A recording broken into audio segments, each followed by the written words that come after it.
सवेरे सवेरे यारों से मिलने बन ठन के निकले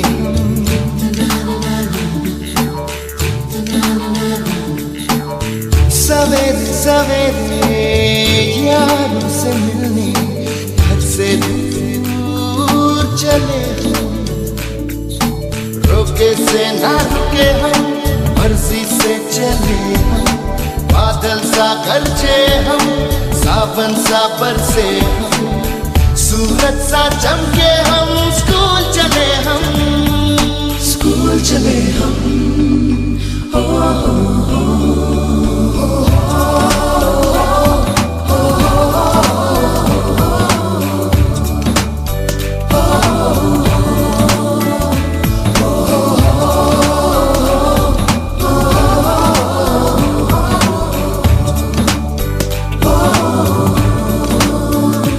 दरवाजे से दुनिया के राज खुलते हैं कोई आगे चलता है हम पीछे चलते हैं दीवारों पे किस्मत अपनी लिखी जाती है इससे हमको जीने की वजह मिलती जाती है रोके से न रुके हम मर्जी से चले हम बादल सा गरजे हम सावन सा बरसे हम सूरज सा चमके हम स्कूल चले हम ओ, ओ, ओ,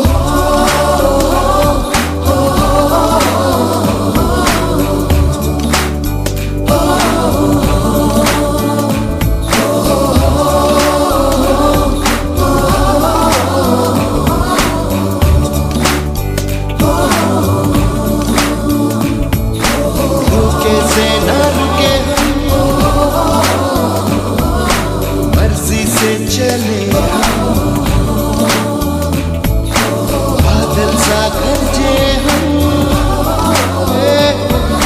सावन सा बरसे स्कूल चले हम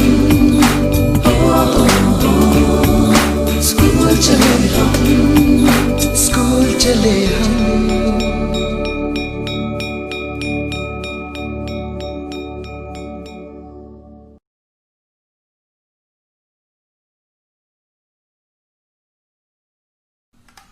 नमस्कार छात्रों, शिक्षा की राह पर हमारे कदम YouTube के चैनल पर फिर एक बार आप लोगों का स्वागत है।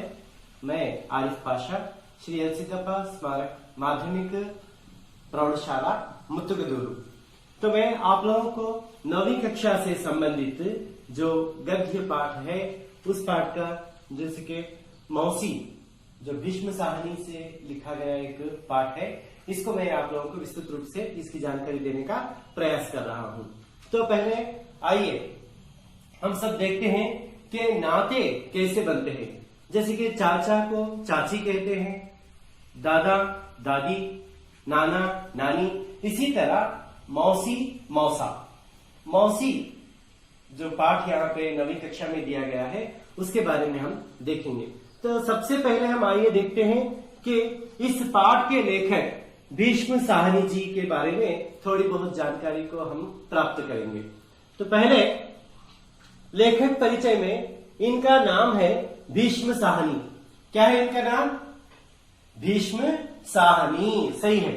फिर भीष्म साहनी जी का जन्म हुआ 7 अगस्त 1925। कब हुआ इनका जन्म? 7 अगस्त 1925 में इनका जन्म हुआ। भीष्म साहनी जी का जन्म कब हुआ? हाँ, 7 अगस्त 1925 में जन्मे।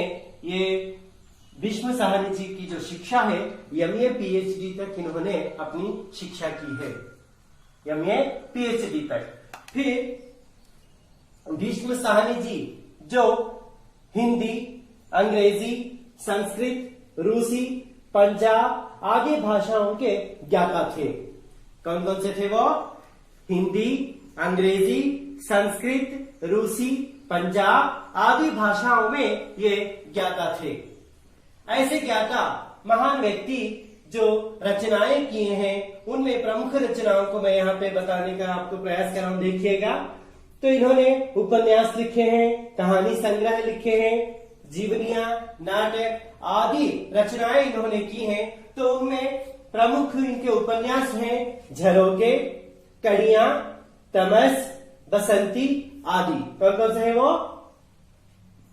झरोके, कड़ियां, तमस, बसंती आदि इनकी प्रमुख उपन्यास हैं।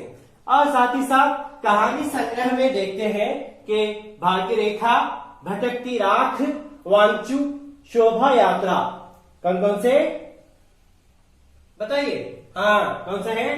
भाग्य रेखा, भटकती राख, वांचू, शोभा यात्रा, यह इनकी प्रमुख कहानी संग्रह है। और इन्होंने जीवनियां भी लिखी हैं। तो उन जीवनियों में यहाँ पे प्रमुख है भाई बलराज और दूसरा है कौन सा?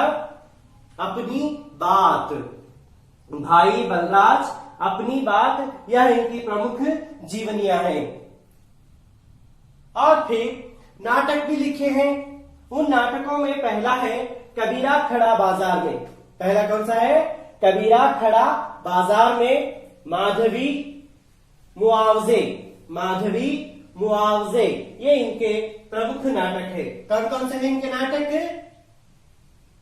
कबीरा खड़ा बाजार में, माधवी मुआवजे, ये इनके प्रमुख नाटक है। और इन्हें इतनी साहित्यिक देने वाले ये महान व्यक्ति जो है भीष्म साहनी जी, इनको बहुत सारे पुरस्कार भी यहाँ पे प्राप्त हुए हैं। उन पुरस्कारों में हम देखते हैं शिरोमणि पुरस्कार प्राप्त हुआ इनको, साहित्य अकादमी पुरस्कार से इनको सम्मानित किया गया है, और सोवियत लैंड नेहरू पुरस्कार। कौन सा है वो? सोवियत लैंड नेहरू पुरस्कार से भी इनको सम्मानित किया गया है। कौन कौन से है पुरस्कार के नाम बताइए? हाँ, कौन से है? शिरोमणि पुरस्कार, साहित्य अकादमी पुरस्कार, सोवियत लैंड पुरस्कार आदि पुरस्कारों से इन्हें सम्मानित किया गया है। तो हमने अब भीष्म साहनी जी का एक संक्षिप्त उनका परिचय हमने यहाँ पे पा लिया है ना छात्रों। तो फिर ये देखिएगा भीष्म साहनी जी, इनको साहित्य के भीष्म भी कहा जाता है। क्या कहा जाता है इनको? साहित्य के भीष्म भी कहा जाता है भीष्म साहनी साहब को। तो ये है उनका भाव चित्र, देख रहे हैं ना? दिखाई दे रहा है? हाँ, ये कौन है? ये भीष्म साहनी जी। कौन सा पाठ लिखा है इन्होंने? हाँ, कौन सा पाठ है वो? मौसी पाठ लिखा है। और ऐसे महान व्यक्ति जो है भीष्म साहनी साहब का निधन हुआ है 11 जुलाई 2003 को। कब इनका निधन हुआ? हाँ, इनका निधन हुआ 11 जुलाई 2003 को इनकी मृत्यु हुई। तो पूर्ण जानकारी आपको मिल गई भीष्म साहनी जी के बारे में। हाँ, तो फिर अब हम देखते हैं कि इनके ये जो मौसी पाठ से संबंधित शब्दार्थ को हम यहाँ पे देखेंगे। तो पहले यहाँ देखिए, शब्दार्थ वो होते हैं जो पाठ में आए हुए नए शब्दों का परिचय कराया जाता है। कौन सा? नए शब्द जो होते हैं उनका परिचय करवाया जाता है। तो पहला है यहाँ पे मौसी। मौसी का अर्थ है माता की बहन। किसकी बहन है ये? माता की बहन। माता की बहन को मौसी कहा जाता है। वैसे ही उम्र का अर्थ है यहाँ पे वय या आयु। क्या है? वय या आयु। तीसरा शब्द है साथ देना। साथ देना का अर्थ क्या है? सहायता करना। साथ देना, इसका अर्थ क्या हो गया? सहायता करना। फिर चौथा है यहाँ पे फाटक। फाटक का अर्थ है यहाँ पे मुख्य द्वार। जैसे नगरों का भी होता है ना? मुख्य द्वार जो होता है उसको फाटक कहते हैं हिंदी में। फिर कंधा का अर्थ है यहाँ पे भुजा। कंधा का अर्थ क्या है? भुजा। हाँ, फिर छठा है यहाँ पे मोहल्ला। मोहल्ले का अर्थ है शहर या कस्बे का एक भाग। शहर या कस्बे का एक भाग जो होता है उसको हम मोहल्ला कहते हैं। क्या कहते हैं? बिल्कुल सही कहा आप लोगों ने, मोहल्ला कहते हैं। फिर सातवां शब्द है यहाँ पे दोपहर। क्या है वो? दोपहर। दोपहर का अर्थ है मध्याह्न। दोपहर का अर्थ क्या है? मध्याह्न। फिर आठवां जो शब्द है ढलना। ढलना शब्द का अर्थ हो गया बीतना। ढलना शब्द का अर्थ क्या है? बीतना। वैसे ही नीम का पेड़। नीम का पेड़, जैसे कि हम इसको कन्नड़ में कहते हैं बेविना मरा। समझ गए ना? हाँ, तो नीम का पेड़ जो है इसका अर्थ क्या है? बेविना मरा। घेरना, 10वां शब्द कौन सा है? घेरना। घेरना का अर्थ है सुत्तुवरियुವುದು। क्या है? सुत्तुवरियुವುದು का अर्थ हो गया घेरना। फिर 11वां शब्द है यहाँ पे तले। तले का अर्थ है नीचे। ऐसा नहीं समझना है कि जैसे कि कन्नड़ में तले बोलते हैं, वो नहीं है। यहाँ तले का अर्थ है नीचे। हिंदी में क्या बोलते हैं उसको? नीचे कहते हैं। और जो 12वां शब्द है चुटकुला। चुटकुले का अर्थ है लतीफा। चुटकुले का अर्थ क्या है? लतीफा। फिर 13वां शब्द है यहाँ पे पहेलियां। पहेलियों को कन्नड़ में कहा जाता है क्या? वगटुगड़ू। क्या कहेंगे? वगटुगड़ू। फिर मूंगफली। मूंगफली का अर्थ है, जैसे कि कुछ जगह पे इसको कड़ले बीजा भी बोलते हैं, शेंगा भी कहते हैं। तो दोनों अर्थ हैं। कन्नड़ में कुछ जगह पे कडले बीजा बोलते हैं और कुछ जगह में क्या कहेंगे उसको? शेंगा या शेंगा बीजा कहते हैं। तो उसको हिंदी में क्या कहा जाएगा? मूंगफली। मूंगफली कहते हैं। आप देखते हैं यहाँ पे जो 15वां शब्द है क्या है वो? मालूम। मालूम का अर्थ क्या है? जानकारी। मालूम का अर्थ क्या है? जानकारी। तो ये शब्द आप लोगों ने देखा यहाँ पे। हाँ, मालूम का अर्थ क्या हो गया? जानकारी। अब देखते हैं जो 16वां शब्द क्या है यहाँ पे? दिन बीतना। दिन बीतना, इस शब्द का अर्थ है दिन कटना या दिन गुजरना। दिन कटना या दिन गुजरना होता है, दिन बीतने का अर्थ। अब यहाँ पे 17वां जो शब्द है सूना, सूना का अर्थ है यहाँ पे खाली। सूना का अर्थ क्या है? हाँ बिल्कुल सही, खाली। फिर वैसे ही 18वां शब्द है खोजना। खोजना शब्द का अर्थ हो गया ढूंढना।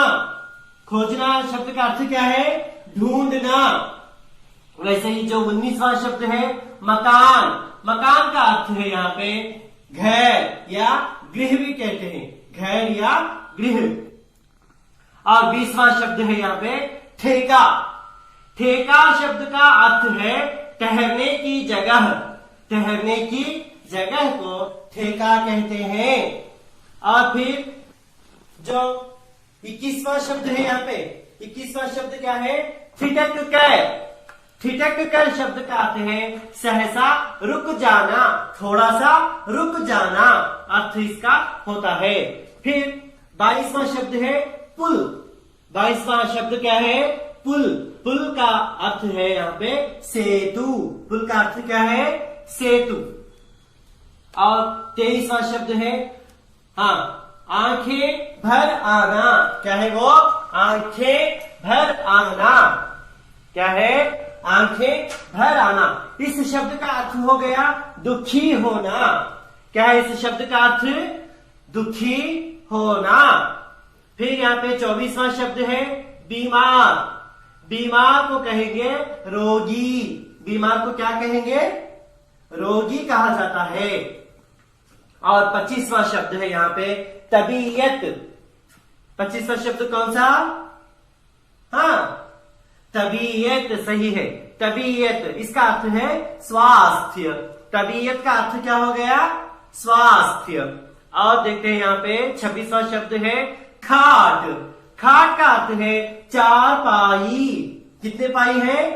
4 जो पैर होते हैं, है ना, 4 पैर जो होते हैं उसे चारपाई कहा जाता है। और जैसे कि यहाँ पे 27वां शब्द है दरी। 27वां शब्द क्या है? दरी। दरी का अर्थ है बिछावन। क्या है? बिछावन। और 28वां शब्द है तकिया। तकिया का अर्थ जैसे कि हम कन्नड़ में बोलते हैं तलेदिंबू। क्या कहेंगे उसको? हाँ सही है, तलेदिंबू कहते हैं। फिर यहाँ पे 29वां शब्द है थाली। 29वां शब्द क्या है? थाली। थाली को कन्नड़ में क्या कहेंगे हम? तट्टे। तट्टे कहते हैं। और 30वां शब्द है कटोरा। 30वां शब्द क्या है? कटोरा। कटोरा को कहेंगे प्याला। यह इसका पर्यायवाची शब्द है प्याला। और 31वां शब्द है यहाँ पे विनती। विनती यानी कि प्रार्थना। विनती भी कहते हैं, विनती भी कहते हैं। और इसका पर्यायवाची शब्द क्या है? बताइए। प्रार्थना। और 32वां शब्द है कोठरी। 32वां शब्द क्या है? कोठरी।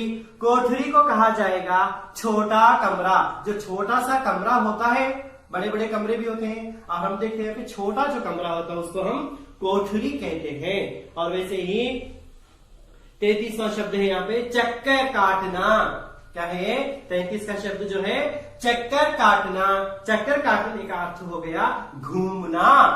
घूमना है। तो छात्रों, हम लोगों ने मौसी पाठ में जितने भी नए शब्द यहाँ पे हमें बताए गए थे, उन शब्दों का अर्थ हमने यहाँ पे जान लिया। छात्रों, तो फिर अब हम मौसी जो पाठ है उसको देखेंगे। तो आपने यहाँ पे क्या कर लिया है? लेखक का परिचय जान लिया, शब्दार्थों को भी जान लिया है। अब देखते हैं कि मौसी पाठ में क्या विषय यहाँ पे हम लोगों को दिया गया है। देखिएगा, उस औरत को सभी मौसी कहकर पुकारते थे, बच्चे भी और बड़ी उम्र के लोग भी। मौसी सबको माँ के जैसे प्यारी बनी थी। सबके सुख दुख के समय के साथ देती थी, समय में वो साथ देती थी। बच्चों के लिए तो वह सेवा की मूर्ति बनी थी। तो यहाँ पे देखिएगा मौसी के बारे में यहाँ पे बताएगा। उस औरत को, एक औरत थी यहाँ पे इस गांव में, तो उस औरत को सब लोग किस नाम से पुकारते थे? मौसी मौसी कहकर उसको पुकारा करते थे। अब सिर्फ छोटे बच्चे ही नहीं, बड़ी उम्र के लोग भी उसको किस नाम से पुकारते थे? मौसी मौसी कहकर पुकारते थे। तो मौसी का अर्थ क्या हो गया? मौसी उसको कहते हैं जो माँ की बहन होती है, माता की जो बहन होती है उसको मौसी कहते हैं। और फिर ये मौसी क्या काम करती थी? यहाँ पे सबकी प्यारी थी ये, है ना। गांव में जितने छोटे थे बड़े थे सबको प्यारी थी, और सबके घर में ये क्या करती थी? उनका जो सुख दुख जो होता है उनके इसमें वो हिस्सा लेती थी, जाना पूछना ऐसा किया करती थी। और फिर देखिएगा बच्चों के लिए तो ये सेवा की मूर्ति थी, बच्चे इसे बहुत प्यार करते थे और बच्चों से भी ये बहुत प्यार करती थी। और प्रतिदिन हर दिन दोपहर क्या करती थी? ये दोपहर होते होते मौसी क्या करती? स्कूल की पाठक पर पहुंच जाती थी। कहाँ पहुंच जाती थी वो? स्कूल की पाठक जो होती है वहां पे पहुंच जाती थी। पहुंच जाने का जब वो पहुंच जाती थी वहां पे, जाते ही बच्चे क्या करते? उसके जब स्कूल की घंटी बजती थी, छुट्टी हो जाती थी, तो पूरे बच्चे दौड़े दौड़े भागे आते। अपने जो बस्ते होते थे, बस्ता किसको बोलते हैं?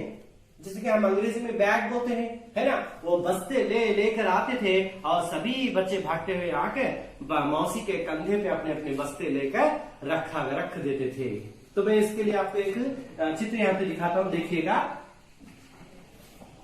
हाँ देखिएगा, है ना। अब यहाँ पे मौसी पाठक पर आकर पहुंच गई है ना। पाठक पर आकर पहुंच गई, पाठक पर पहुंच गई। पहुंचने से क्या हो गया? बच्चे क्या कर रहे हैं? अपने अपने बस्ते, है ना, बैग लेकर मौसी के कंधे पे क्या कर रहे हैं? इस तरह डाल रहे हैं, है ना। मौसी के कंधे पे उसको डाल रहे हैं। देखा है चित्र? देख रहे हैं आप लोग? हाँ, तो इस तरह हर दिन दोपहर होते ही मौसी फाटक पर पहुंच जाती थी। अब जब वो फाटक पर पहुंचती तो बच्चे क्या करते हैं? अपने अपने जो बस्ते होते थे, बस्ते लाकर उसके कंधे पे डाल देते थे।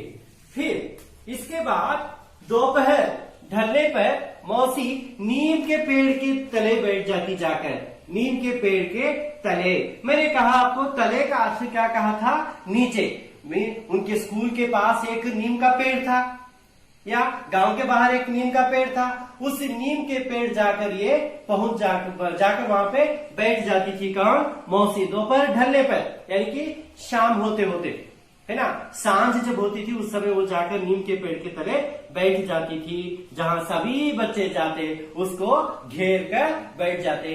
जब वो बैठती उसके आसपास पूरे बच्चे जाकर वहां पे बैठ जाते थे। जब बच्चे बैठते तो बच्चों को क्या अच्छा लगता? मौसी के साथ खेलना, है ना। और मौसी की कहानियां, मौसी जो कहानियां सुनाती थी, चुटकुले सुनाती थी, वो बच्चों को बहुत पसंद आते थे। इसलिए मौसी जब वहां पे शाम में कहाँ जाकर बैठती थी? नीम के पेड़ के तले जहां बैठती थी ना, तो बच्चे क्या करते हैं? स्कूल की छुट्टी होते ही पूरे जाते और उसको घेरे हुए बैठ जाते और उससे कहानियां और उससे खेलना और चुटकुले ये सब उनको पसंद आते थे, वो सुना करते थे। फिर देखिए मौसी कौन सी कहानियां, जैसे कि हमारे नाना नानी दादा दादी जैसे हमें कहानियां सुनाते हैं, वैसे ही मौसी क्या करती थी? तोता तोती की कहानी, काठ के घोड़े की कहानी और यहाँ पे वीरोचित कहानियां बच्चों को सुनाया करती थी। कौन कौन सी कहानियां सुनाती थी वो?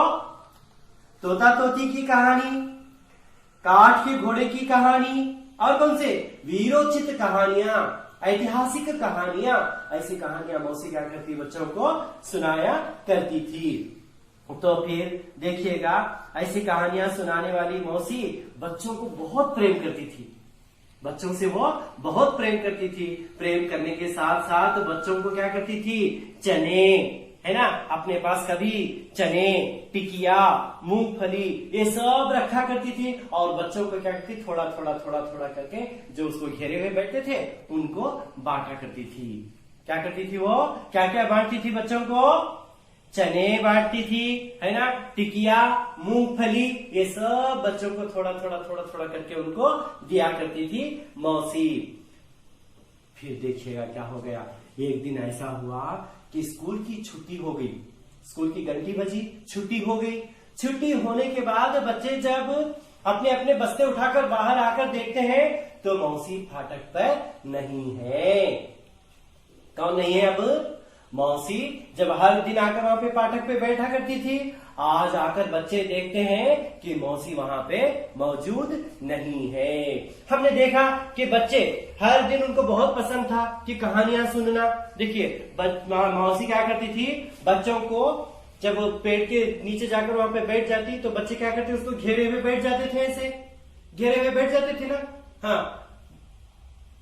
हाँ, घेरे हुए जब बैठ जाते थे, बैठने से क्या करते थे बच्चे, उसको ऐसे बैठने के बाद बच्चों को कहानियां चुटकुले वो सब सुनाती थी। अब जो भी उसके पास था, चने थे, मूंगफली थी, टिकिया थी, सब बच्चों को क्या करती थी, थोड़ा थोड़ा करके ऐसे बांट देती थी। अब ऐसा हुआ कि एक दिन वहां पे जब स्कूल की घंटी बजी तो मौसी वहां पे फाटक पर बच्चों को नहीं मिली। तो बताइए बच्चों का हाल क्या हुआ होगा। जो भी हम ज्यादा जिसको प्रेम करते हैं, जिससे हम ज्यादा मिलना जुलना पसंद करते हैं, अगर वो मौसी उसको नहीं मिली तो आपको भी कैसा लगता। वैसे ही इनको भी क्या हो गया, बच्चों को वहां पे वो बाहर नहीं दिखी तो बच्चे क्या करने लगे, वो सभी बेजार होने लगे। मौसी जब वो फाटक पर नहीं थी, हाँ, शाम को क्या करने लगे बच्चे, अब दोपहर में नहीं मिली तो शाम में कहा जाते थे, वो नीम के पेड़ के तले जहां मौसी जाकर बैठती थी वहां पे गए। वहां जाकर देखते हैं नीम के पेड़ के नीचे भी मौसी नहीं है। जब शाम में वहां पे खेलने जाना है, खेलने जाने के गए बच्चे, जाकर देखते हैं कि मौसी वहां भी नहीं है, पेड़ के नीचे भी। किसी को भी मालूम नहीं था कि मौसी कहाँ गई। बच्चे घबरा गए, पता नहीं मौसी कहाँ गई है। नीम के पेड़ के तले भी नहीं है, दोपहर में स्कूल के फाटक पर भी नहीं पहुंची, तो कहाँ गई होगी मौसी। ऐसा बच्चे क्या करने लगे, घबराने लगे। तो फिर देखिएगा कई दिन बीत गए ऐसे ही। एक दिन हो गया, 2 दिन हो गए, 3 दिन हो गए, लेकिन मौसी का पता ही नहीं चला। मौसी उन्हें दिखाई नहीं दी। फिर हाँ, उसके बिना सारा मोहल्ला जो था, मोहल्ला किसको कहते हैं, ये जो शहर या कस्बे का जो छोटा भाग होता है, वहां पे तो वो जो मोहल्ला जो था सब सूना सूना लग रहा था, सूना सूना लग रहा था। तो सूना सूना लगने से ऐसा हुआ, एक दिन मौसी की खोज में बच्चे क्या करने लगे, घूमने लगे। बच्चे क्या करने लगे, अब मौसी की खोज में ढूंढने लगे। पता नहीं मौसी कहाँ है, यहाँ होगी वहां होगी, बाहर जाने लगे, उस मोहल्ले से इस मोहल्ले से। बच्चे सब क्या करने लगे, उसको ढूंढने लगे, लेकिन मौसी का कहीं भी पता नहीं चला। तब बच्चे यहाँ पे गली में ढूंढते हुए मोहल्ले में जा रहे थे, तभी एक आवाज सुनाई दी बच्चों को। एक घर के, एक मकान का अर्थ क्या बताया मैंने, घर। एक मकान से बड़ी आवाज सुनाई दी, चिल्लाने की आवाज सुनाई दे रही है। हाँ, तो क्या है वो आवाज, देखिएगा। हाँ, वो आवाज थी, हमने ठेका तो नहीं ले रखा है मौसी, हमने ठेका तो नहीं ले रखा है मौसी। ऐसे चिल्लाने की आवाज आ रही है। और क्या कहते हैं, 20 दिन से तुम यहां रह रही हो, 20 दिन से हो तुम यहां पे। ऐसी चिल्लाने की आवाज आई। अब तुम किसी दूसरे के घर चली जाओ। क्या बोल रहे हैं वहां पे, अब तुम किसी दूसरे के घर चली जाओ। ऐसी आवाज सुनाई दी उनको, बच्चों को। ऐसी आवाज सुनाई देने के बाद देखिएगा, मौसी का नाम जब बच्चे सुन गए, बच्चों ने सुन लिया मौसी का नाम अपने कानों से, ढूंढते हुए जा रहे थे। अचानक के घर से क्या हो गया, आवाज आ रही है। आवाज आते ही बच्चे क्या करने लगे, मौसी का नाम सुना। सुनते ही वहां पे वो क्या हो गए, ठिठक कर खड़े हो गए। ठिठक कर खड़े होना यानी कि आगे पीछे कहीं नहीं गए, एकदम वहां पे रुक कर खड़े हो गए। और देखिएगा, बंद दरवाजे की दरार में झांक कर देखा। जो घर से आवाज आ रही थी, जिस मकान से आवाज आ रही थी, तो बच्चे क्या करने लगे, बंद दरवाजे की दरार से। बंद दरवाजे की दरार का अर्थ मैं तुम्हें यहाँ पे अब एक चित्र के जरिए दिखाता हूँ, देखिएगा। हाँ, देखिए ये क्या है, ये बंद दरवाजा है। बंद दरवाजे में जो छोटी जगह होती है, थोड़ा सा दरवाजा उन्होंने वहां पे क्या कर दिया, खोला है। थोड़ा सा दरवाजा खोला तो वहां पे जो दरार पड़ी होती है ना, उस दरार से बच्चे क्या कर रहे हैं, झांक रहे हैं, झांक कर देख रहे हैं। अब समझ में आया कि दरार का अर्थ क्या है, जो दरवाजे का जो छोटा भाग होता है उसमें से वो क्या कर रहे हैं बच्चे, झांक कर उसको देख रहे हैं। तो देखने से पता चल रहा है वहां पे कि हाँ, मौसी को वहां पे क्या देखते हैं कि मौसी के बाल जो हैं उलझे हुए हैं, बिखरे हुए हैं। किसके बाल बिखरे हुए हैं, हाँ, मौसी के बाल जो थे वो क्या हो गए, बिखरे हुए हैं। और देखते हैं कि चेहरा उसका सूखा हुआ है। ऐसा लग रहा है कि कितने दिनों से वो बीमार है, कितने दिनों से खाना नहीं खाई है, ऐसे उसका चेहरा दिख रहा था। फिर मौसी को ऐसी स्थिति में देखकर बच्चों को कैसा लगा होगा, बताइए कैसा। हाँ, बच्चों को क्या लगा, बहुत बुरा लगा, उनको बहुत ही दुख हो रहा था, है ना। दुख भी हुआ और साथ ही साथ बच्चों को क्या हो रहा है, गुस्सा भी आ रहा है ना। दुख भी हो रहा है, साथ में गुस्सा भी आ रहा है कि हमारी मौसी की हालात क्यों ऐसी है, उसकी हालात ऐसी क्यों है, बच्चों को ऐसा लग रहा है। फिर देखिएगा दूसरे दिन जो है ना, बच्चे हॉकी का मैच खेलने के लिए मैदान जा रहे थे। कौन सा मैच खेलने के लिए जा रहे थे, हॉकी का मैच खेलने के लिए वो कहाँ जा रहे हैं, हाँ, मैदान में जा रहे थे। तो मैदान में जाकर उन्होंने हॉकी का मैच खेला। खेलने के बाद फिर वहां से क्या करें, वो लौटकर वापिस आ रहे थे। वापिस आते समय तो उन्होंने देखा कि रास्ते के पास जो एक पुल था, रास्ते के पास क्या है, एक पुल पड़ता है। वहां पे पुल का अर्थ क्या बताया मैंने, बांध जो होता है, जिसके हम ब्रिज बोलते हैं, है ना। तो एक बांध वहां पे है। अब उस बांध के पास देखते हैं कि एक छोटी सी गठरी को जैसे कि हम कन्नड़ में बोलते हैं गंटू, बट्टे जो गंटू बोलते हैं ना, ऐसे एक छोटी सी गठरी, और साथ में क्या पकड़ा है उसने, एक लाठी भी है। लाठी होती है ना, हाँ, जो बूढ़े लोग लाठी पकड़ कर ऐसे टेक के जाते हैं, ऐसे जाते हैं ना, तो एक लाठी भी है इसके पास। एक लाठी लेकर और एक छोटी सी गठरी पकड़े हुए मौसी क्या कर रही है, वहां पे बैठी है ना। तो बैठी थी, मौसी को देखकर सब उसे घेर कर प्रश्न पूछने लगे, जैसे कहानी सुनने के लिए उसको घेरे हुए बैठे थे बच्चे। तो गठरी देखी, गठरी देखते ही क्या करने लगे बच्चे, वहां पे वो जो पुल था उस पुल के पास देखिएगा, हाँ, ये देखिए, है ना, एक गठरी है और यहाँ पे एक लाठी है। गठरी और लाठी लेकर मौसी क्या कर रही है, वहां पे पुल के पास बैठी है। बच्चे क्या करने लगे, अब उसको घेरे हुए उसको एक करके प्रश्न पूछने लगे। बच्चे किससे प्रश्न पूछ रहे हैं, हाँ, मौसी से वो क्या कर रहे हैं, प्रश्न पूछ रहे हैं। हाँ, तो फिर हम आगे देखते हैं कि मौसी बच्चों को क्या कहती हैं, देखिएगा। हाँ, तो प्रश्न पूछते समय बच्चे एक करके बच्चे मौसी को क्या करें, अब प्रश्न पूछ रहे हैं। तो देखिएगा, तो इतने दिन कहाँ थी मौसी, क्या करें बच्चे, क्या प्रश्न पूछ रहे हैं, हाँ, मौसी तुम इतने दिन कहाँ थी, इतने दिन कहाँ थी मौसी, हाँ, यहाँ क्यों बैठी हो। अब जब वो यहाँ पे बैठी है ना, कहाँ पे, पुल के पास जब बैठी है, तो बच्चे पूछ रहे हैं, मौसी इतने दिन तुम कहाँ थी, अब यहाँ क्यों बैठी हो, ऐसे पूछने में, मैं यहाँ से जा रही हूँ बेटा। देखिए मौसी बोल रही है, मैं यहाँ से जा रही हूँ बेटा, मीन्स इस मोहल्ले से या इस गांव से मैं जा रही हूँ बेटा, ऐसी मौसी बोल रही है। बोलने के बाद कहते हुए मौसी की आंखों में आंसू आ जाते हैं।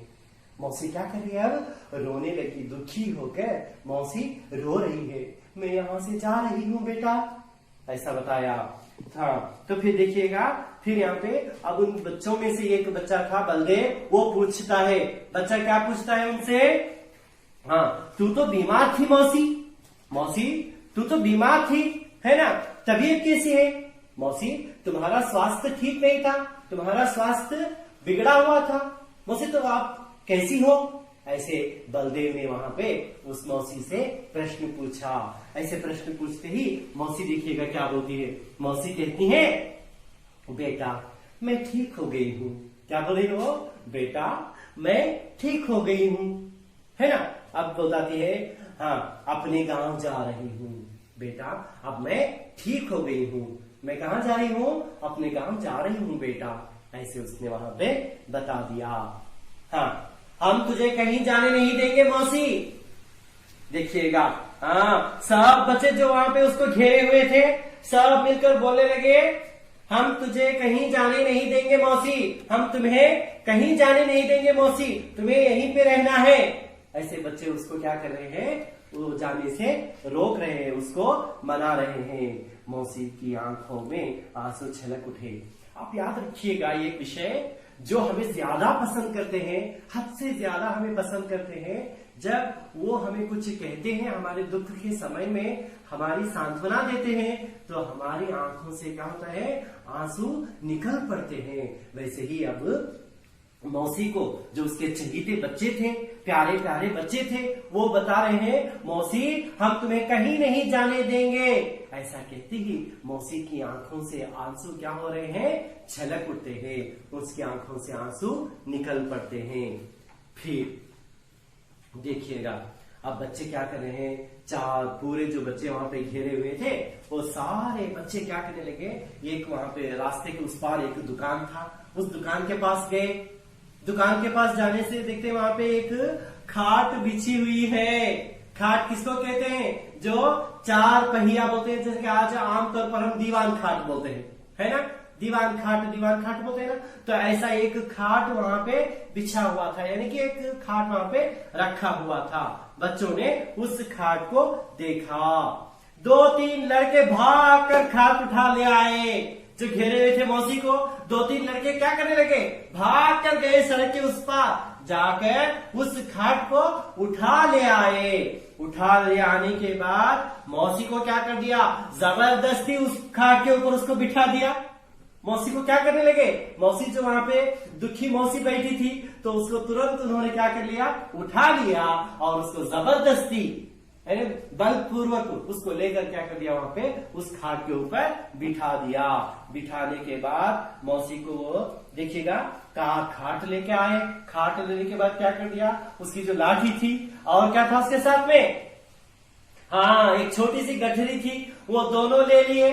दोनों लेके जबरदस्ती वहां से खाट ले आए। सड़क के उस पार जो दुकान था वहां से खाट लाए और खाट के ऊपर जबरदस्ती मौसी को बिठा दिया, है ना। आप बिठाकर देखिए क्या करते हैं, हाँ ये देखिए, है ना, ये चारपाई है।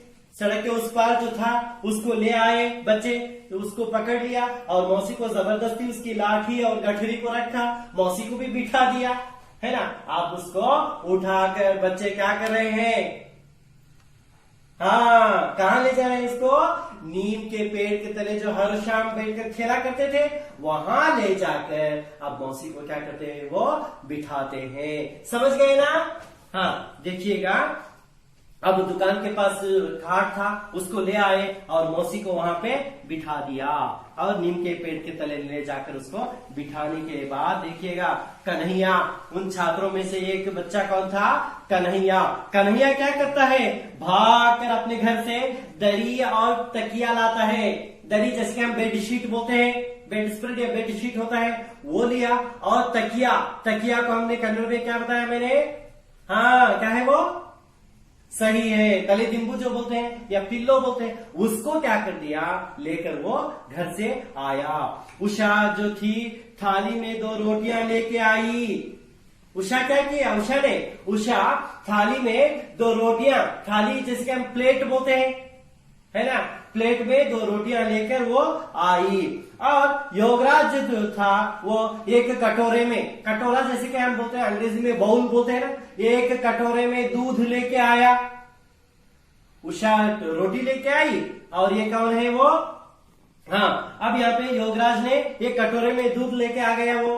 फिर देखते हैं गोपाल घर से लैंप उठा के ले आया। लैंप जानते हैं ना, हाँ लैंप जो बोलते हैं, वो लैंप लेकर वो वहां पे आ गया। आने के बाद देखते हैं अब और एक बच्ची है वहां पे, कौन है, मुन्नी। मुन्नी अब खाना खाने के बाद पीने के लिए पानी चाहिए, है ना। मुन्नी क्या करती है, अपने घर से पानी लेकर आती है। और इतने छात्रों में से एक जो बच्चा था, कौन है वो, पहले जो बात किया था ना, मौसी को फर्स्ट पहला जो प्रश्न पूछा था, कौन है वो, बलदेव, है ना। उसके पिता डॉक्टर थे। वो क्या करता है, अपने पिताजी को क्लिनिक से खींच के ले आता है। पिताजी पिताजी चलिए, मौसी की तबीयत खराब है, आइए आइए, हम मौसी को इलाज करना है, मौसी का इलाज करना है, चलिए चलिए, ऐसे वो लेकर आता है। हाँ, अब देखिएगा, अब जल्दी वो सबको, डॉक्टर को भी लेके आया और पूरे फिर वहां पे नीम के पेड़ के नीचे और इकट्ठा हो गए। इकट्ठा होने के बाद बच्चे सोचने लगे। अब बच्चे सोचने लगे हैं, हाँ अब इतना सब तो हमने कर दिया, अब मौसी को कहाँ ठहराएंगे, मौसी को कहाँ ठहराएंगे। तो ये सोच आ गई बच्चों के अंदर। अब सोचते हैं कि ये सब मिलकर क्या करते हैं, बच्ची को बारी बारी बनाते हैं कि 4 दिन मैं रखूंगा, 4 दिन आप रखोगे और 4 दिन आप रखोगे। ऐसे उन्होंने अपने अंदर बारी बना ली। बारी बनाने के बाद क्या करते हैं, सब बच्चे मिलकर कहाँ गए, अपने जो स्कूल के हेड मास्टर थे, हेड मास्टर के पास गए। हेड मास्टर के पास जाकर उन्होंने उनसे विनती की, प्रार्थना की, गुरुजी, प्रधानाध्यापक जी, ऐसे पूछ रहे हैं, हेडमास्टर जी पूछ रहे क्या, हाँ देखिए हमारे मौसी को रहने के लिए जगह नहीं है, आप थोड़ी सी जगह करके दे दीजिएगा कहीं उनका, और यहाँ पे काम पे रख लीजिएगा, ऐसे बोलते हैं। तो हेडमास्टर क्या करते हैं, उसको रहने के लिए एक छोटी जो वहाँ पे कोठरी थी, उस कोठरी में रहने का भी उसको प्रबंध कर दिया और उसको काम भी वहां पे दे दिया। और बच्चे सब वहां पे क्या होने लगे, खुश होने लगे। और मौसी जो है यहाँ पे उन बच्चों के साथ बहुत खुशी से खुश रहती थी। ये सब यहाँ पे हमने देखा। और देखते हैं हर दिन जैसे कि स्कूल दोपहर में स्कूल के फाटक पर पहुंच जाती थी, वहां आकर क्या करती थी, वो बच्चों को पानी पिलाना और बस्ते अपने कंधे पे रखना, ये सब काम भी करती थी। उसके साथ साथ शाम में नीम के पेड़ के तले नीचे जाते थे, पेड़ के तले, नीम के पेड़ के तले मीन्स नीम के पेड़ के नीचे जाते, कहानियां चुटकुले सुनते और वो जो भी लाती थी, टिकिया, मूंगफली, वो सब खाया करते थे। ये हर दिन अब फिर से होने लगा। फिर उसके बाद इतना सब होने के बाद अब मोहल्ले में जो मोहल्ला जो सुना था, अब मौसी आ गई वहां पे। अब मौसी क्या करती है, उसकी जो लाठी थी ना, लाठी टेकते हुए पूरे मोहल्ले का चक्कर लगा लेती है ना, दिन भर मोहल्ले का चक्कर लगा लेती। चक्कर लगा लेने के बाद क्या करती थी, शाम में सब घर में पूछती उनका जो हाल चाल है, हाँ उनका जैसे हम कन्नड़ में होते हैं कुशल क्षेम जो है, ऐसे पूछते पूछते आ जाती। आने के बाद फिर शाम में जब शाम हो जाती तो उस कोठरी में आकर अपने घरों पे बैठ जाती। देखिएगा शाम का नजारा कैसा होता है ना। इतनी देर तक धूप थी, अब क्या हो गया, शाम हो गई है। ऐसा शाम होते ही क्या करती है मौसी, हाँ अब जाकर वो वहां पे स्कूल के पास जो उसको कोठरी दी गई थी, उस कोठरी में बैठ जाती है। शाम हो गई, शाम का नजारा भी आप देख लिए है ना। हाँ तो फिर इस तरीके से मौसी अब क्या करे, हर दिन वहां पे खुशी से अपना जीवन बिताने लगी और आज भी वो अपना जीवन वहां पे बिता रही है। तो कितनी बढ़िया कहानी है ये, है ना। कहानी तो बहुत बढ़िया है।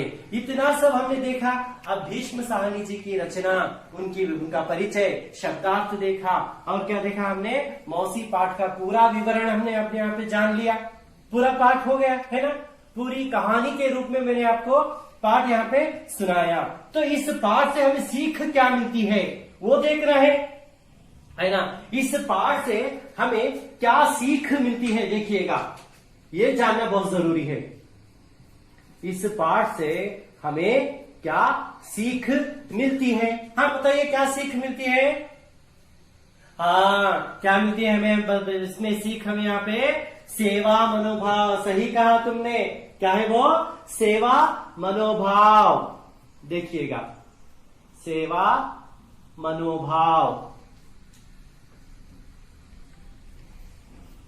हाँ सेवा मनोभाव का ये एक गुण हमें इस कहानी से प्राप्त हो गया। अब सब ऐसे रहेंगे ना इसके बाद, हाँ फिर यहाँ पे इस कहानी से हमें और कुछ गुण यहाँ पे मिलते हैं, जैसे कि परोपकार,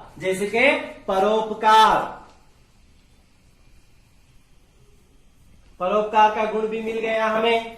और एक गुण हम यहाँ पे देखते हैं, जैसे कि बड़े बुजुर्गों का क्या करना है, आदर करना। क्या करना है उनका, आदर करना भी हमने यहाँ पे सीख लिया। और इन सब के साथ हम क्या कहते हैं, असहायक जो होते हैं, जो दुर्बल होते हैं, उनकी सहायता करना, उनकी मदद करना, जो कि जैसे कि इनकी मदद करने का गुण भी हम यहाँ पे सीख गए। तो इस पाठ से हमें ये सीख मिलती है। तो छात्रों, मैं समझता हूँ कि आप लोगों को जो मौसी का जो पाठ है ये बहुत बढ़िया आप लोगों को समझ में आया होगा। और साथ ही साथ हमारे YouTube के चैनल का नाम है शिक्षा की राह पर हमारे कदम। हमारे कदम शिक्षा की राह पर, है ना। हमारे कदम कहाँ बढ़ेंगे, शिक्षा की राह पर हमारे कदम बढ़ते जाएंगे। तो मैं समझता हूँ कि आप लोगों को ये पाठ बहुत ही पसंद आया होगा। तो इस चैनल को आप सब्सक्राइब कीजिए और इसको लाइक कीजिए, जितना हो सके आप इसको शेयर करने का प्रयास कीजिएगा। धन्यवाद।